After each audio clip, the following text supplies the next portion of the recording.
Buenas amigos y amigas de la historia, bienvenidos a Mini Biografías Históricas. En este video les quiero hablar del hermano del sultán Suleimán I, que vivió durante el reinado de este y que en la novela o serie El Sultán o El Gran Sultán por lo menos no es mencionado. Este hermano se llamó Uveis y este video es a pedido de Mirna Santa María. Uveis nació en 1512.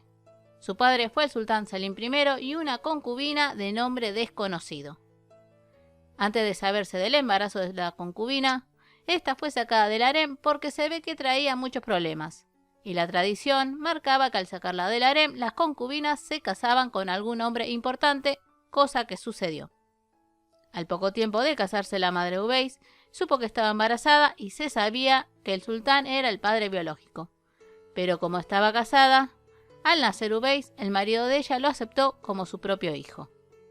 Selim, sabiendo que era su hijo, se encargó que recibiera una muy buena educación. En 1520, al morir Selim, su medio hermano Suleimán I asciende al trono. Como Uveis fue reconocido por el marido de su madre, Suleimán no lo mandó a estrangular como era la costumbre, aunque para evitarse problemas lo mandó lejos de Constantinopla.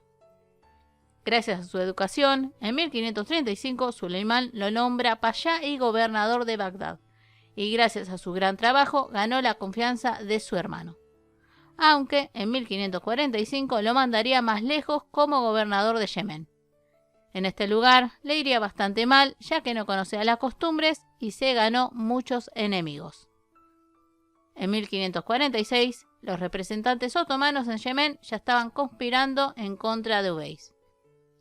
En 1547, durante el asedio a Saná, Uveis fue asesinado por un oficial que estaba a su mando, supuestamente cuando Uveis estaba descansando.